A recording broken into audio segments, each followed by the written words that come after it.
muchas gracias, hermano, una vez más por la invitación, por estar aquí. Siempre es grato poder participar de la comunión de esta manera. Como bueno, ya todos saben, estamos estudiando el libro de Efesios, estamos en el capítulo 5, vamos a continuar ahí. Y una vez más, quiero que podamos leer desde el versículo 1 en adelante. Dice así, Efesios capítulo 5, versículo 1.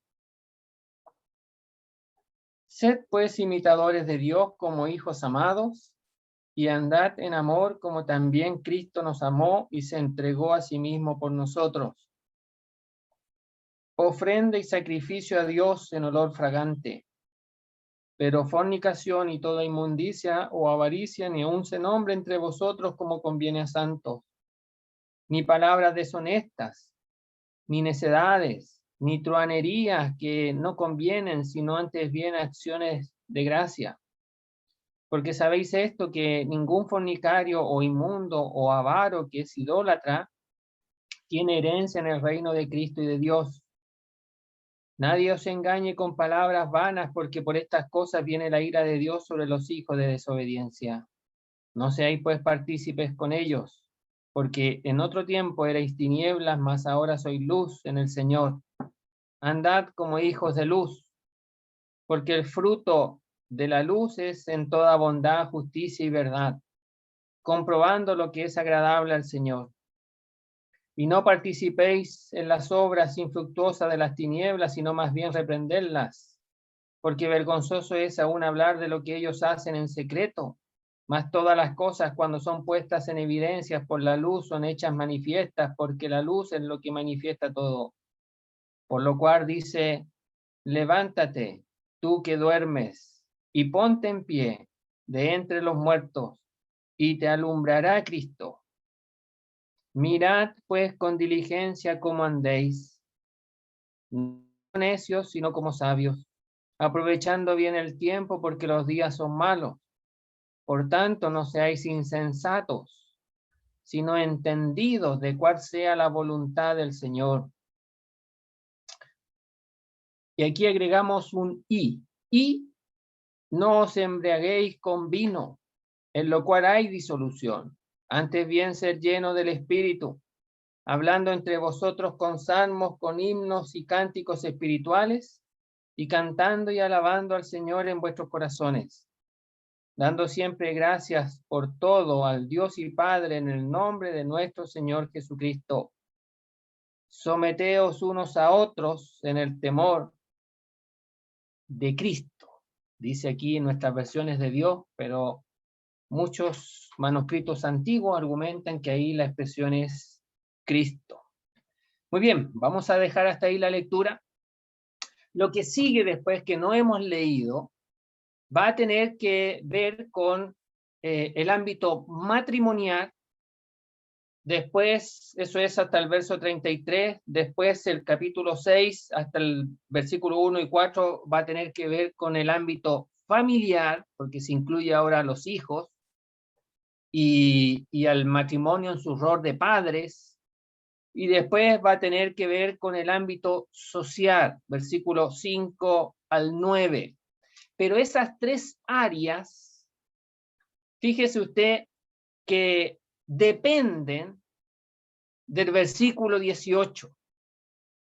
Y el versículo 18 lo que nos va a enseñar o a manifestar en la vida de aquel que toma en serio ese versículo 18 es que le va a llevar una manifestación en su vida a mostrar ciertas cosas en la congregación, entre vosotros, dice, después reconocimiento al Señor, después sujeción mutua, o sea, consideración a otros, y lo va a llevar a desarrollarse una vida matrimonial bajo la guía del Espíritu Santo.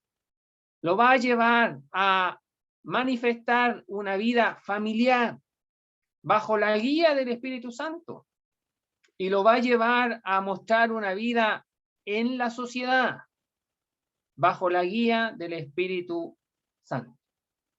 Entonces, aquí la gran tarea apreciar el versículo 18. Probablemente vamos a leer después otras porciones para el Evangelio, así que vamos a procurar andar un poquitito rápido para también poder predicar el Evangelio. Muy bien, solo un pequeño resumen, siempre es bueno repasar. Nuestra mente es muy frágil y a veces se nos olvida las cosas que hemos visto ya, y el apóstol Pablo lo que más quiere por dirección del Espíritu Santo y del Señor es que estas palabras nosotros las recordemos siempre. Fíjese que el verso 1 nos invita a ser imitadores de Dios. Ya hemos dicho y lo vuelvo a decir, es la única expresión, la única vez que se nos dice a nosotros que debemos imitar a Dios. Y quiero que lo miremos como un gran honor, un gran privilegio. O sea, cada creyente tiene el honor y el privilegio de imitar a Dios. Es cosa que usted acepte ese privilegio. Es cosa que usted considere ese privilegio y se ponga manos a la obra. Y la imitación tiene que ver en realidad con la manifestación del amor de Dios que Él ha derramado en nuestros corazones. Entonces, y fíjese usted que este versículo 1 después se va a enlazar con la sección del matrimonio, con la sección del cónyuge, porque ahí va a hablar mucho del amor, y sobre todo a nosotros los varones. Entonces, en realidad aquí la imitación o se aprende por las buenas o vamos a tener problemas en el matrimonio. Eso es lo que vamos a ver después, Dios mediante, en otra oportunidad. Pero aquí se nos está invitando, fíjese usted que el apóstol Pablo ya tenía en mente lo que iba a escribir acerca del matrimonio, pero lo que primero quiere decir es que nos quiere seducir para que nosotros imitemos a Dios en la manifestación de su amor. Después va a decir, bueno, quizá alguien diga, bueno, ¿cómo se imita a Dios? En realidad es medio difícil imitar a Dios. Bueno, nos presenta a Jesucristo. Aquí en las Escrituras nos habla lo menos en sus 4 evangelios. Y hubieron personas que conocieron a Jesucristo y que probablemente todavía estaban vivos. Uno de ellos es Juan, que murió casi al final, fue casi el último de los apóstoles que murió. Entonces, habían personas que conocieron a Cristo con sus ojos, que le vieron, que conversaron, que le siguieron. Bueno, y ellos pudieron ver en Jesucristo, quien se ofreció por amor a nosotros. Se incluye aquí el apóstol Pablo, nos amó, a ustedes y a mí nos amó. ¿Y cómo lo demostró? Bueno, en ofrenda, dice, y sacrificio. O sea, toda su vida estaba enfocada hacia Dios y enteramente a Dios. Hermanos, mire, son palabras muy fáciles de entender. La vida de Jesucristo, desde que salió de la presencia de Dios hasta que volvió nuevamente, se enfocó siempre en Dios y no reservó nada para sí, sino que se entregó en su totalidad a Dios. De esa manera, nosotros podemos imitar a Dios. De esa manera, considerando a Jesucristo. Dios nos reservó lo más precioso que tenía, su Hijo, sino que la Biblia dice que lo entregó por todos nosotros. Entonces, hermanos, estos son versículos que nos deben de llevar a una reflexión y a tomar una decisión seria delante de Dios. ¿Quiero yo realmente imitar a Dios? ¿Quiero yo ser en mi vida que esté enfocada enteramente hacia Dios y completamente hacia Dios, que no reserve nada para mí? Son cosas que yo debo de reflexionar. Versículo 3 va a comenzar a decir personas que no imitan a Dios, pero por nada, tan lejos de imitar a Dios. Dice, pero fornicación y toda inmundicia o avaricia ni aun se nombre entre vosotros como conviene a santos.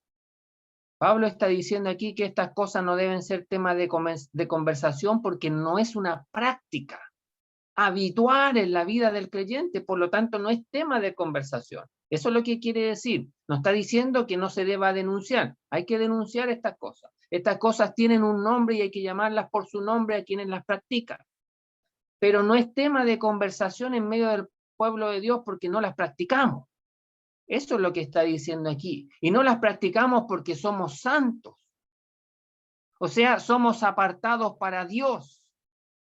Dios nos libró del reino de la potestad de las tinieblas y nos trasladó al lugar más cercano que nos podría trasladar, al reino de su amado Hijo, y nos colocó en Cristo. Y este mismo libro nos dice, Efesios capítulo 2, que nos hizo sentar en los lugares celestiales con Cristo Jesús. Por lo tanto, imagínese usted, querido hermano, no solamente estamos sentados aquí cada uno en su casa, en las distintas regiones o países donde está, sino que también está sentado en Cristo Jesús en los lugares celestiales. Y como estamos ahí espiritualmente hablando, estas cosas no las practicamos. Y no es tema de conversación porque no las vivimos en nuestra vida. No las hacemos. Ni palabras deshonestas, ni palabras vacías que no tienen solidez, no tienen fundamento, ni truanerías, chistes con doble sentido, que no conviene, sino antes bien acciones de gracia. Entonces aquí me va a decir que yo también no tengo que usar mis palabras en cosas que no convienen, sino que más bien abrir mi boca para agradecer. O sea, ser un creyente agradecido al Señor. Y ahora va a describir a esas personas que practican lo anterior.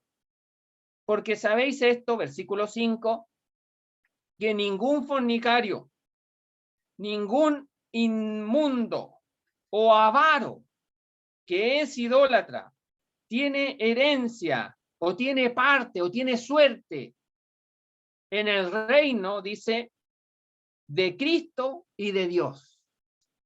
Quien se mantenga en esta posición de fornicario, inmundo, avaro, que es idólatra, porque las cosas lo llenan, las cosas es su estilo de vida. Se levanta y se acuesta pensando en las cosas que no tiene y que quiere tener.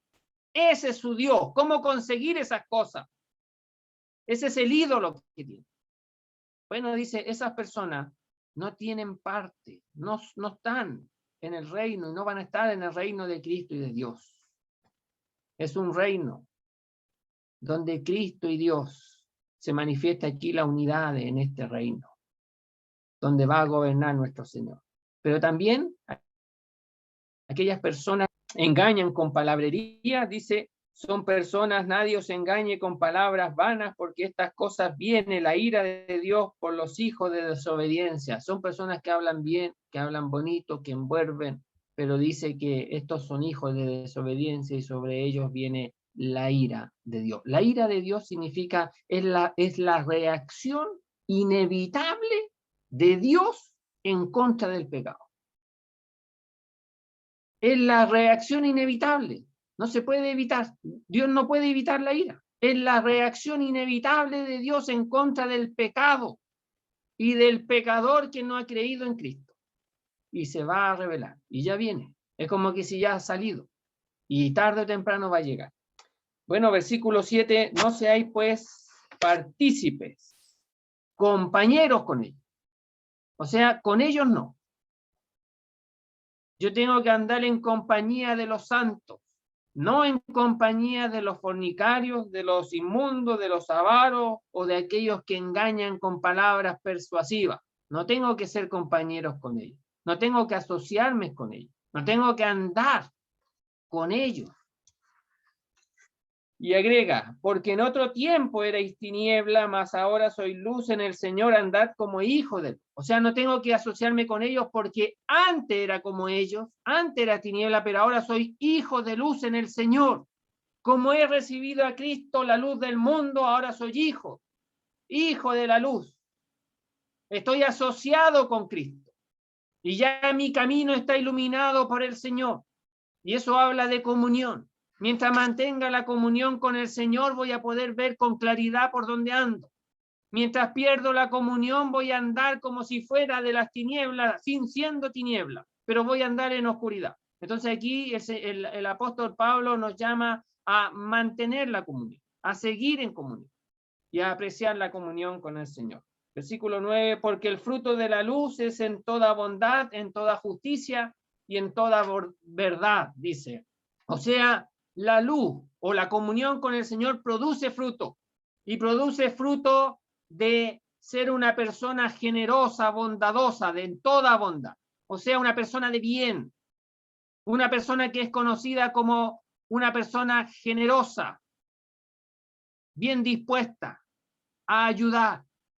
Se conoce como una persona que es recta en la vida, que es de una sola línea, que transita de manera derecho por la vida, que no se tuerce como aquellos árboles que de repente uno los coloca ahí derechito y se doblan, y por más que uno le coloque a veces un compañero, una guía, terminan chueco igual. No, dice rectitud. Y ser genuino, verdadero, fidedigno, en toda verdad.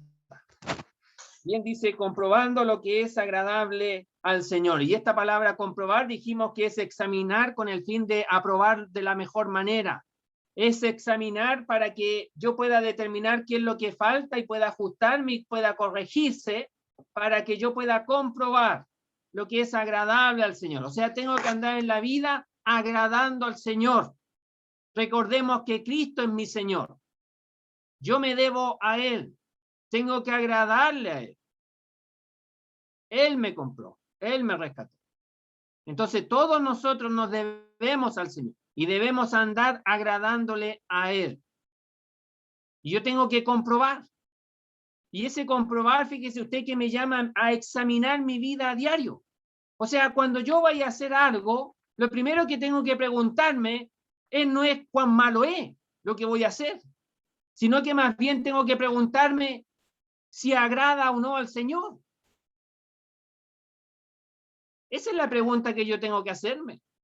Si lo que yo voy a hacer agrada al Señor. Y no tengo que decir, pero ¿qué importa si no es tan malo? Cuando yo quiero hacer algo y mis pensamientos son, pero si no es tan malo, en realidad estoy abriendo la puerta porque quiero hacer eso. Y me estoy justificando a mí mismo, porque quiero hacer eso.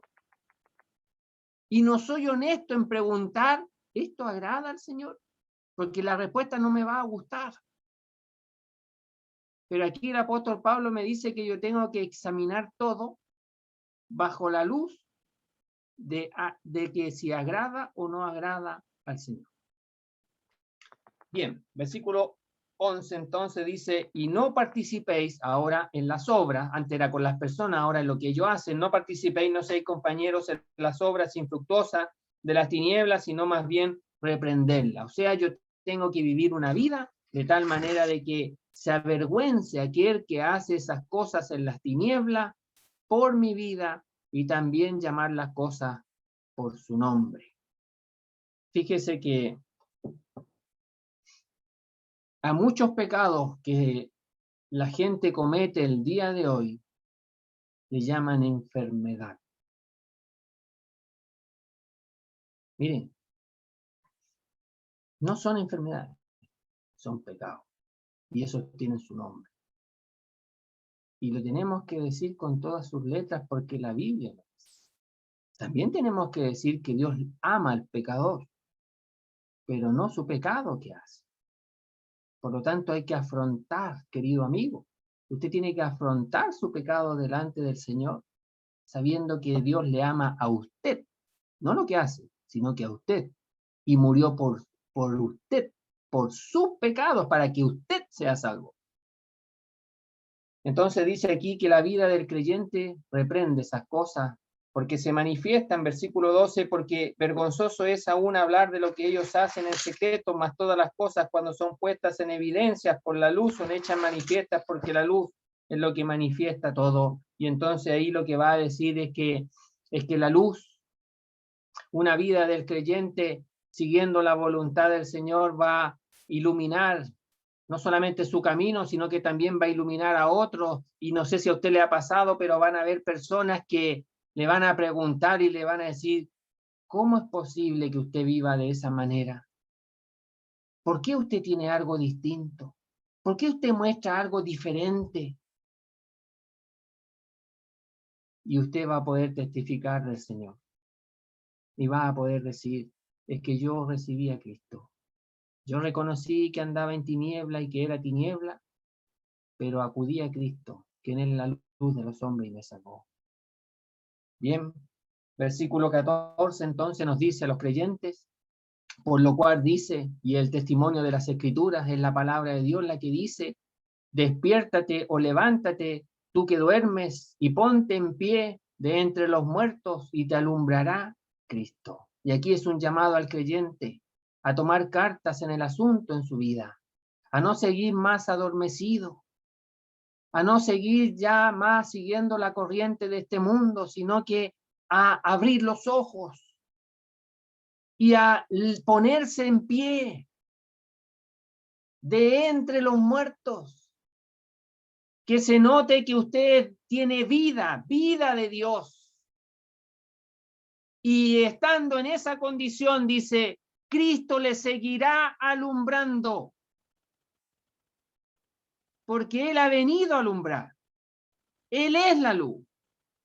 Y Él quiere seguir alumbrando en la vida del creyente, pero el creyente tiene que abrir los ojos y levantarse de entre los muertos. No le va a alumbrar acostado en la cama, durmiendo. Usted no se va a dar cuenta de la luz del Señor.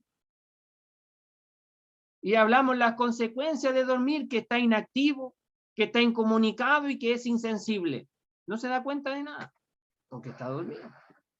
Bueno, tenemos que levantarnos, tenemos que ponernos de pie y tenemos que andar con la luz del Señor. Versículo 15, y ahí donde quedamos, y mencionamos algo, pero queremos decir algunas otras cosas más. Dice así, mira, y dijimos la vez pasada que este mirar es un llamado de atención, es que el creyente tiene que poner atención, tiene que fijar la mirada, tiene que reflexionar. Y la reflexión está enfocada a su vida. Y es una reflexión que no puede dejar pasar y que no puede dejar para otro día, ya que dice, mirad pues con diligencia, con esmero, con prontitud, con exactitud. O sea, tú tienes que considerar tu vida, cómo tú la has llevado delante del Señor, pero ahora ya. No pierdas ni un segundo. No lo dejes para más rato. No lo dejes para mañana, sino que ponlo a la luz de la palabra de Dios. ¿Cómo has vivido hasta el día de hoy? A eso es lo que el apóstol Pablo nos está llamando a nosotros, a reflexionar seriamente delante de Dios cómo hemos llevado a cabo nuestra vida cristiana. Yo no sé, hermano, si usted está conforme cómo ha vivido su vida cristiana. No sé si el resultado de la consideración es, sí, estoy bien, estoy conforme, creo que un 7. No sé cuál es la nota máxima en otros países, pero aquí un 7. Por eso digo un 7. Bueno, tenemos que tomar este examen. Pero no tengo que tomarle el examen a otro, ya que dice, mirad pues con diligencia cómo andáis, es la expresión. ¿Cómo estoy andando? ¿Quién? ¿Usted? No, yo. O sea, el apóstol Pablo me está llamando a mí a tomar un examen de mi propia vida, de cómo yo estoy andando, no de cómo anduve. Mire, cómo anduve, ya lo hice. No lo puedo revertir. Bien o mal, viví así. Pero sí puedo revertir cómo estoy andando ahora, tiempo presente, para que afecte lo que me queda por andar, para que me afecte en el futuro. Eso sí lo puedo revertir. El ahora, el presente, no el pasado. No puedo arreglar el pasado. Hermano, no perdamos tiempo en este sentido, en llorar por lo que ya hicimos. Como decimos muchas veces aquí, la leche derramada ya se derramó. Ya, olvídese de eso. Busque un pañito, limpie, y de aquí para adelante trate de no derramar más leche. Pero lo derramado, derramado está. Por lo tanto, el apóstol Pablo nos está llamando a que nos fijemos cómo andamos ahora. ¿Cómo anda ahora usted, hermano? Bueno, reflexione sobre eso. Corrija lo que tenga que corregir delante del Señor. Y no espere a que el Señor lo corrija a usted en el tribunal de Cristo. Hágalo usted ahora. En Primera de Juan, no recuerdo el capítulo, pero hay un pasaje de la Biblia que dice que si nuestra conciencia nos reprende, hay que obedecer, porque mayor es Dios que nuestra conciencia. Entonces, si nuestra conciencia nos acusa en nuestro andar, pongamos atención. Pongamos atención. Muy bien, entonces dice, mirad pues con diligencia cómo andáis. Y dice, ¿cómo no debemos andar? O sea, nos ayuda. Fíjese que el apóstol Pablo en esta sección es sumamente práctico. Porque alguien podría preguntarse, bueno, pero ¿cómo debo de andar? Me dice que tengo que examinar mi vida, cómo debo andar, pero no sé cómo debo andar. Bueno, Pablo nos ayuda. Y nos dice, mire, no debe andar como necio. Este cómo, primero el no es un no rotundo. Significa de ninguna manera, pero por ningún motivo. O sea, ni por un segundo anden como necio. Por lo tanto, ese no es un no enfático. El cómo significa de esa manera. Es decir, ni por un segundo yo tengo que andar como o de la manera en que anda un necio. ¿Qué significa necio? Necio significa una persona que no usa su razonamiento, que no piensa, que primero actúa, primero hace y después piensa. No. Ese es un necio, dice. No andemos como necio. No andemos en nuestra vida.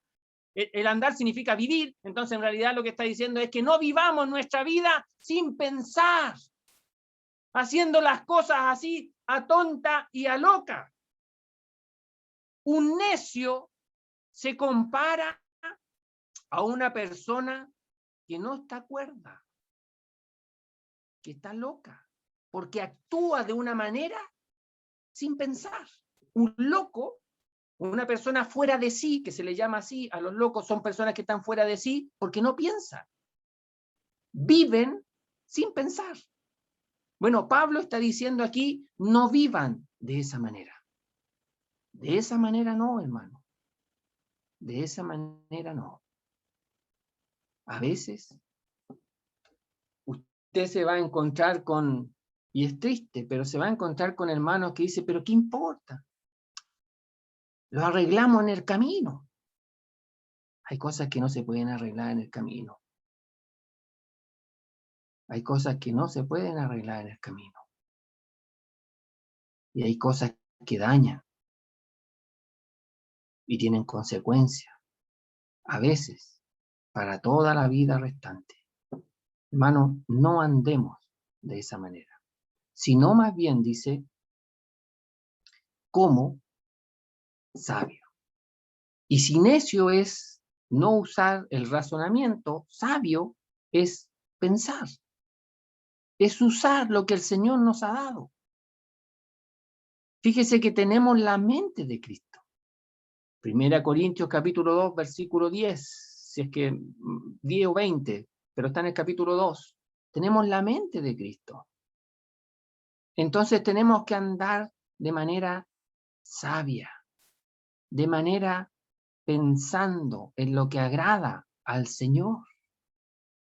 De esa manera tenemos que andar sabiamente. Fíjese que la sabiduría, a veces esos términos así nos complican bastante porque se nos ha enseñado que un sabio, poco menos que una persona superdotada, con unos conocimientos así, no sé, como venido de otro planeta, no sé. No, no, no, mire, la sabiduría en la Biblia muchas veces se refiere a practicar lo que sabe, a una vida práctica, a practicar lo que el Señor nos ha mandado y enseñado. Ese es el sabio en la Biblia, el que practica lo que sabe.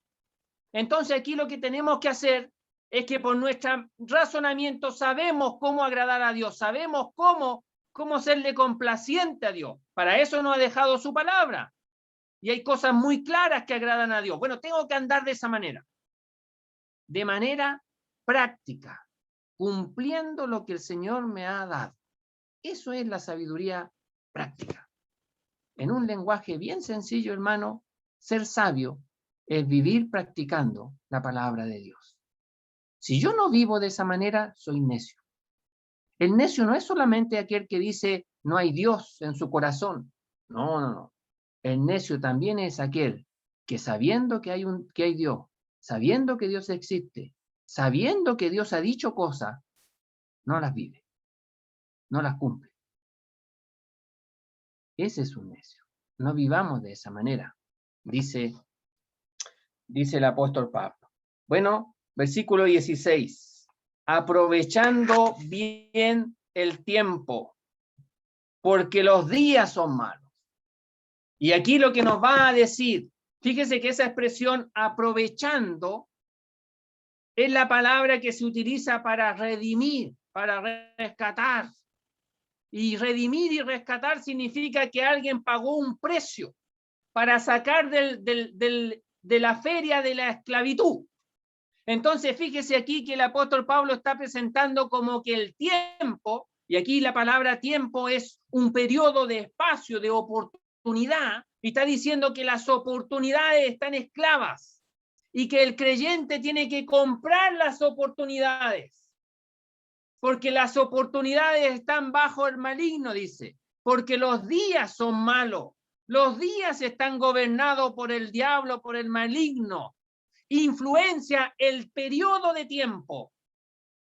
Dentro del periodo de tiempo hay días, situaciones específicas, que están impregnadas por lo malo. Y Pablo nos dice, rescatemos oportunidades. Es decir, aprovechemos las oportunidades que se nos presentan para hacer el bien, no lo malo. Eso es lo que está diciendo aquí. Entonces nos va a llamar a nosotros que tenemos que pagar un precio para aprovechar las oportunidades. Hermano, a veces yo debo de reconocer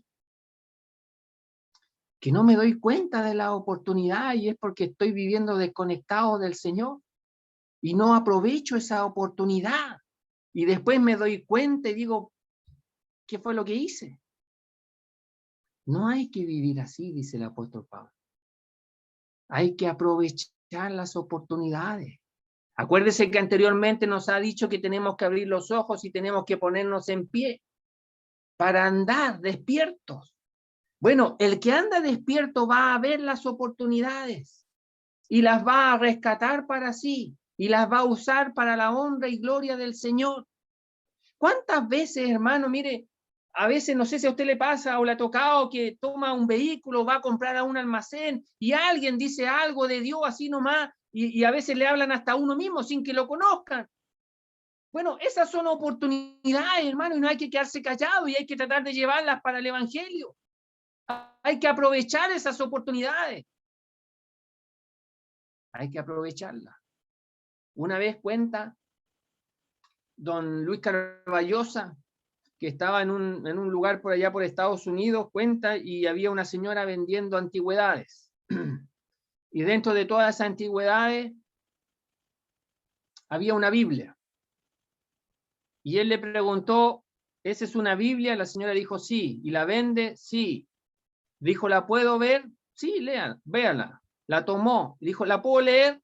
Sí, léala nomás. Y él se puso a leer en voz alta. Ahí la señora que estaba vendiendo. Y mientras él leía, contaba que se juntó gente alrededor a escuchar lo que él leía. Él se da cuenta de eso y predicó el evangelio. Esa es una oportunidad que él compró. Y así hay miles de cosas, y usted debe tener mucha experiencia, y cada uno de nosotros tiene experiencia de oportunidades que se nos presentan y que tenemos que aprovecharlas para la honra y gloria del Señor.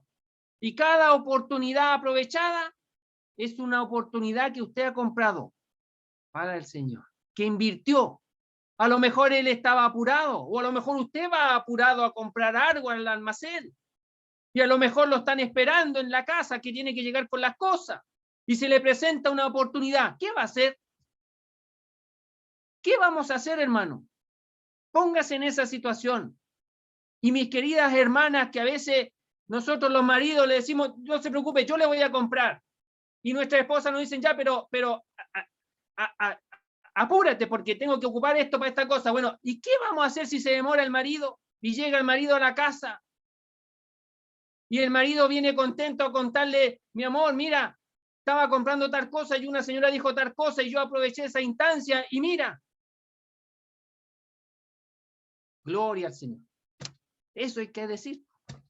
Eso tiene que decir la esposa, eso tiene que decir el marido. Gloria al Señor por esa oportunidad comprada, aprovechada. Hay muchas cosas, hermano, en las cuales nosotros nos complicamos, pero muchísimo. Y es porque no estamos viviendo para el Señor. Hermanos, tenemos que cambiar eso. Todos tenemos que cambiar. Yo tengo que cambiar eso. Tengo que vivir para el Señor. Él me compró para Él. Y a todos los creyentes lo ha comprado para Él. Tenemos que vivir para Él. Tenemos que vivir para Él.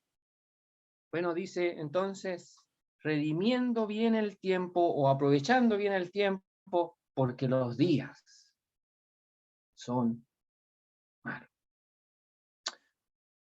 Los días están impregnados por el maligno. Malo significa que están gobernados por el maligno, por el diablo. El diablo quiere echar a perder todos los días. El diablo quiere que usted tenga días malos, que no aproveche ninguna oportunidad, que deje pasar todas las oportunidades que se le presenten, que las deje pasar, que no las aproveche. Eso es el diablo. Ese es el enemigo. No le hagamos la tarea fácil al diablo. Que le cueste, que les cueste un poquito. Hagámosela difícil. Aprovechemos la oportunidad. Bien, versículo 17.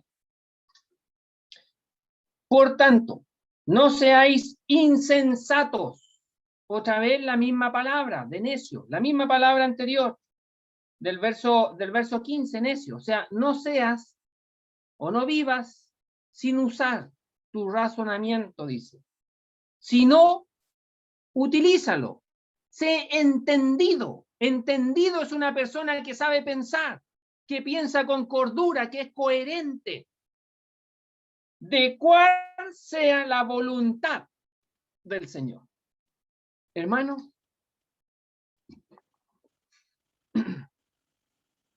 voy a decir una palabra que ojalá no se ofenda ninguna persona, pero el creyente no es un enfermito que no entienda mentalmente lo que el Señor quiere.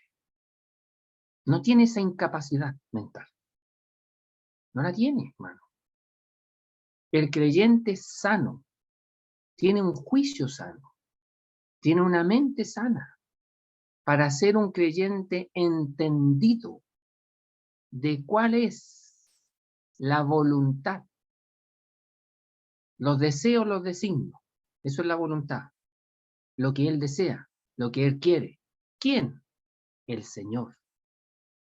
El Señor. Fíjese que el apóstol Pablo aquí nos une a ser entendido de lo que el Señor quiere. Y cuando dice Señor, está hablando de la soberanía de Jesucristo.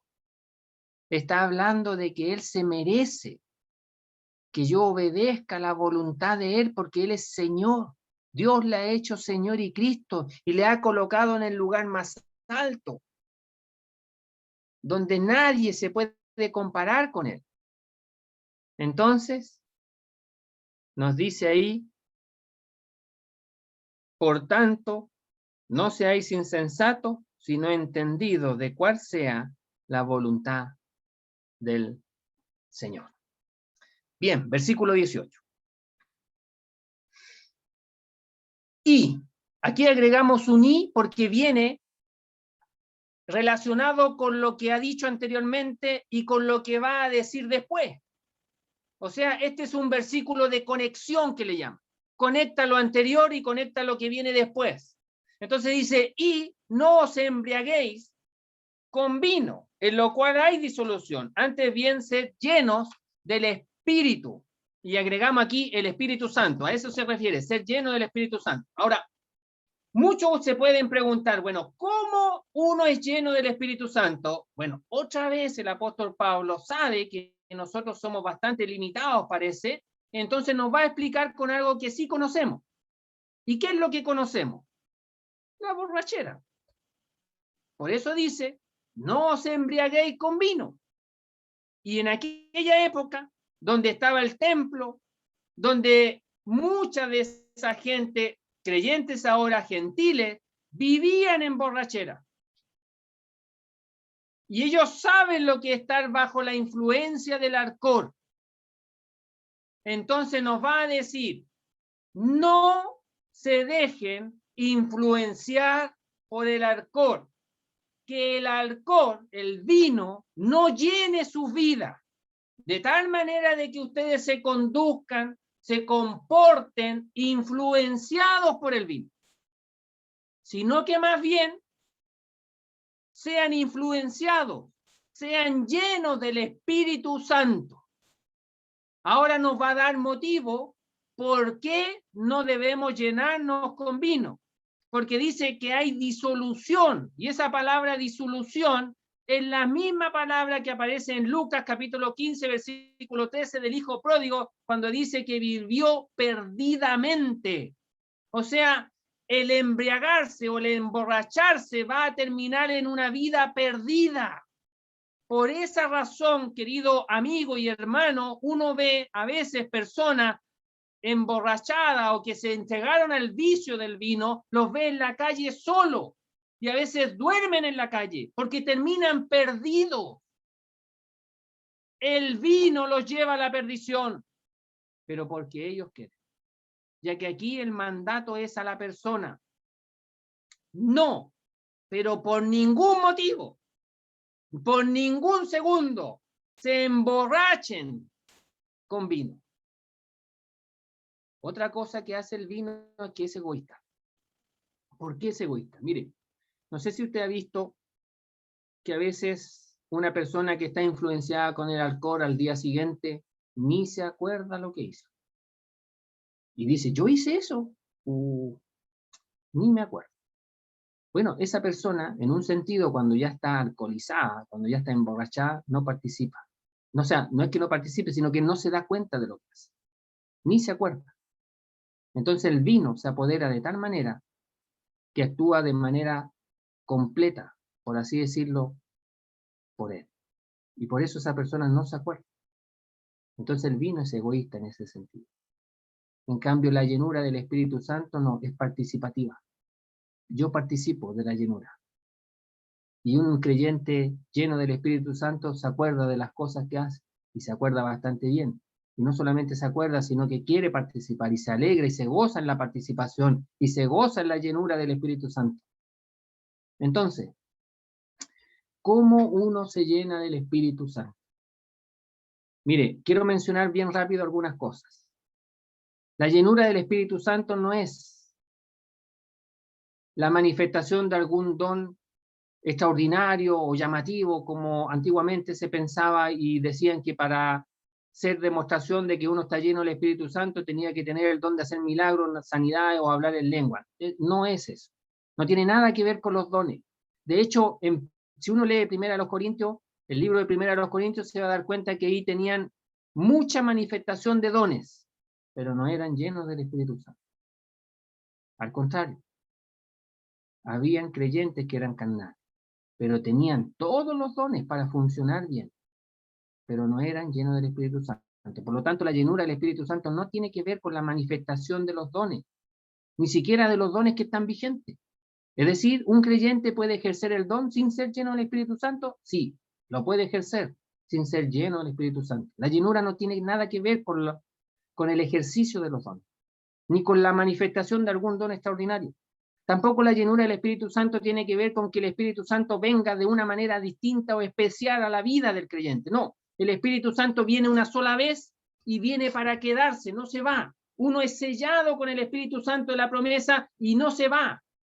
Uno lo recibe al momento de creer, creyendo fuiste, y dice capítulo 1, versículo 13, habiendo oído la palabra de verdad, creyendo fuisteis sellados con el Espíritu Santo de la promesa. O sea, en el segundo mismo de creer, viene el Espíritu Santo, entra a la vida del creyente y no se va nunca más. Y no se va nunca. Aunque el creyente haga el pecado que haga, no se va. Sufre otras consecuencias el Espíritu Santo porque vive en la vida de ese creyente que ha pecado, pero no se va. No se va. El Espíritu Santo no arranca de la vida del creyente. No nos deja solo. No se va. Se queda ahí. Tampoco es el bautismo del Espíritu Santo, 1 Corintios capítulo 12. El bautismo se refiere a que el Espíritu Santo en el momento de creer nos introduce en el cuerpo de Cristo. Y eso es una vez. En cambio, la llenura del Espíritu Santo ocurre más de una vez. Es más de una vez. Me voy a apurar. Bueno, ¿qué se necesita?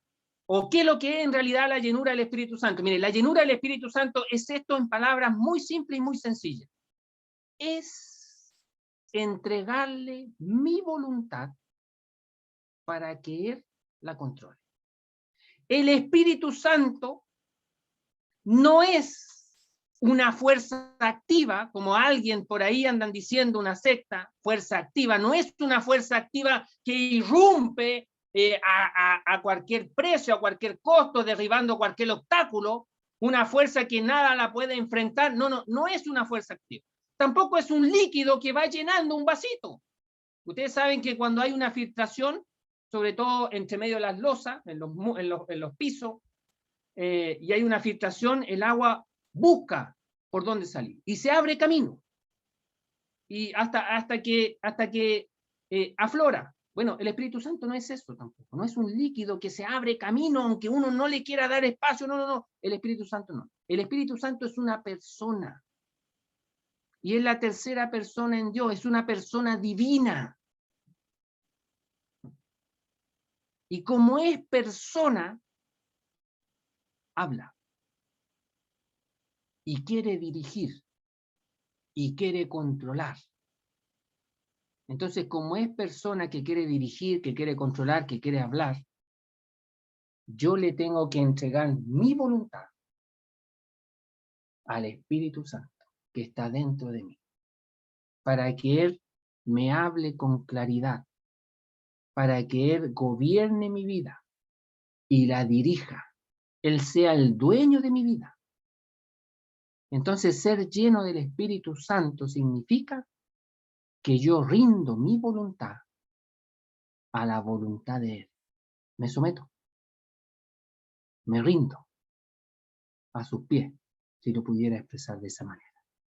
Eso es ser lleno del Espíritu Santo. No se necesita una cosa extraordinaria, un conocimiento extra para ser lleno del Espíritu Santo. Significa de que cada uno de nosotros entregue la voluntad a Él. Y Él gobierne en todas las áreas de nuestra vida. Eso lo sabemos, hermano. Y sabemos lo que tenemos que hacer. Y depende de cada uno de nosotros si lo hacemos o no. ¿Qué se necesita para ser lleno del Espíritu Santo? Se necesitan algunas cosas, hermano. Se necesita no apagar el Espíritu. Primera Tesalonicenses, capítulo 5, versículo 19, dice, no apaguéis el espíritu. ¿Cómo se apaga el espíritu? Apagar significa resistir, ¿ya? Eso significa, no resistáis al Espíritu Santo. O sea, el Espíritu Santo quiere influenciar nuestra vida y nosotros le ponemos barreras, le resistimos. ¿Ya? Entonces, ¿cómo se resiste el Espíritu Santo? No obedeciendo la palabra de Dios. El versículo siguiente dice, no menospreciéis las profecías, dice allá en 1 Tesalonicenses 5:20. Entonces, el resistir el Espíritu Santo tiene mucho que ver con menospreciar la palabra de Dios, no atender a la palabra de Dios. Por eso es necesario, como dice el apóstol Pablo en Colosenses, libro paralelo a este, dice que la palabra de Cristo mora en abundancia en vuestros corazones. Y va a decir cantando con himnos, salmo y cánticos espirituales, etcétera, y con acciones de gracia, etcétera, etcétera. Pero dice que la palabra de Cristo debe morar en abundancia. O sea, tiene que llenar nuestra vida la palabra de Dios. Fíjese que al llenar la palabra de Dios mi vida es que yo la tengo en alta consideración, la palabra de Dios. Y el Espíritu Santo va a tomar la palabra de Dios y la va a aplicar a mi conciencia y a mi voluntad. Y yo tengo que confesar y decir, sí, Señor, ahora entiendo, eso es lo que tú quieres, yo no me daba cuenta, gracias, Señor, y me rindo a esa voluntad. ¿Qué más se necesita? Efesios 4, versículo 30, lo leímos hace varios domingos atrás, dice, no contristéis al Espíritu Santo. Contristar significa entristecer. ¿Y cómo se entristece el Espíritu Santo? Con pecados realizados y no confesados, con vida sin arrepentirse de lo que hemos hecho, sin pecado, sin confesar. Es vivir como vivían los gentiles, capítulo 4, léalo, échale una mirada. Bueno, esos pecados contristan al Espíritu Santo. ¿Cuál? La ira, el enojo, los gritos, cosas muy simples diríamos nosotros. Bueno, eso contrista al Espíritu Santo. Si me permiten la figura, es como que si el Espíritu Santo estuviera ahí arrinconado. No tiene libertad en nuestra vida, porque está ese pecado ahí, sin arrepentimiento y sin confesar. Gálatas 5, verso 16, andad por el Espíritu. Andad por el Espíritu significa que yo entrego mi vida a la influencia del Espíritu Santo. Entonces, de esa manera uno es lleno. La llenura del Espíritu Santo no es solamente una vez, ya que aquí dice, dejaos llenar. Mire lo que dice, no os embriaguéis con vino en lo cual hay disolución, sino más bien, o antes bien, dejaos llenar por el Espíritu. Esa palabra se traduce como dejaos, o sea, yo tengo que dejarme llenar por el Espíritu. No es que yo tome el Espíritu Santo y le diga ya, entra para que me llene. No. Lo que yo tengo que hacer es que Él ya está adentro. Entonces yo tengo que hacer de que Él se mueva con libertad por todos los rincones de mi vida, por todos los cuartos, por todos los espacios de mi vida. Que controle mi vida. Entonces lo que yo tengo que hacer, más que tomarlo a Él, es que Él me tome a mí. Y que yo me entregue a Él, sin resistir, sin pelear, sin forcejear, sin decirle, no, esto es mío. Tengo que dárselo. Y que Él haga lo que estime conveniente. Que corrija lo que tenga que corregir, que cambie lo que tenga que cambiar y que vote lo que tenga que votar. Dejaos llenar. Es algo, es un mandamiento, es un imperativo. O sea, no me está diciendo aquí, mire, si quieren, si ustedes quieren, si ustedes consideran que esto es bueno, es factible, bueno, déjense llenar. No. Dejaos llenar por el Espíritu. Un mandamiento continuo. O sea, de manera continua. Tengo que dejarme continuamente, todos los días, dejarme llenar por el Espíritu. Es el Espíritu que me quiere llenar. Es el Espíritu que está dispuesto a llenar mi vida.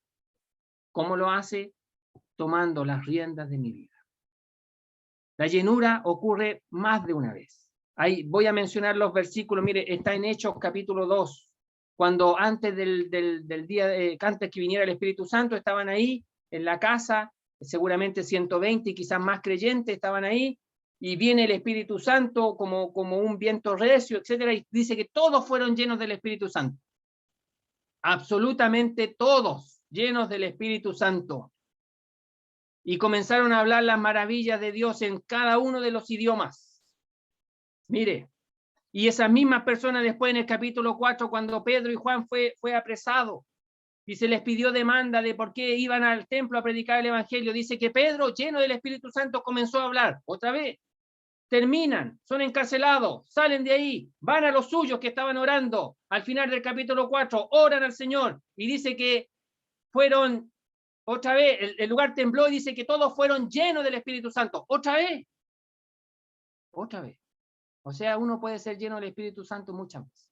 Muchas veces. Hermano, discúlpenme, quiero apurarme para terminar. Mire, cómo se demuestra aquí en Efesios capítulo 4 la llenura del Espíritu, capítulo 5 la llenura del Espíritu Santo. Mire, hablando entre vosotros con salmos, con himnos y cánticos espirituales y cantando, hablando y cantando, alabanzas, alabando al Señor en vuestros corazones y dando siempre gracias por todo al Dios y Padre en el nombre de nuestro Señor Jesucristo. O sea, mire, hablando, cantando, agradeciendo y llorando, porque hay que dar gracias a través de nuestro Señor Jesucristo. Las primeras cosas, estos primeros versículos que hemos leído, hablando, cantando, alabando, orando, tienen que ver con Dios. Es un reconocimiento a Dios. Alabando con salmos, los salmos alaban a Dios, alaban la grandeza de Dios, con cánticos y himnos espirituales engrandecen a Dios. O sea, estamos llamados a reconocer a Dios. Una vida llena del Espíritu Santo es una vida que reconoce la grandeza de Dios. La reconoce. Agradece, es un hombre agradecido en todo, de cualquier circunstancia, agradecido. Y ora. Ora, Señor. Bueno, hermano, lo vamos a dejar aquí. Quiero decir, para no tener problemas de conciencia, mis queridos hermanos, quiero decir a aquellas personas que aún no son creyentes, Dios quiere llenar su vida con el Espíritu Santo. Pero el Espíritu Santo se recibe cuando, habiendo oído el Evangelio, la palabra de verdad, Cristo murió por ti en el Calvario. Habiendo creído en él, fuisteis sellados con el Espíritu Santo de la promesa. Querido amigo, si tú crees en Cristo, Dios te sella con el Espíritu Santo y tú puedes ser uno lleno del Espíritu Santo para que reconozcas a Dios en tu vida y agradezcas a Dios en cualquier circunstancia, orando a Dios el Padre en el nombre del Señor Jesucristo. Vamos a orar, hermano. Nuestro Dios, nuestro Padre, queremos darte las gracias por el Señor Jesús. Queremos darte las gracias, nuestro Dios, por lo que Él ha hecho en favor del pecador perdido como nosotros. Él vino desde el cielo a morir en una cruz de vergüenza a este mundo. Y Padre, no solamente nos salvó, sino que nos dio el Espíritu Santo para nuestra vida.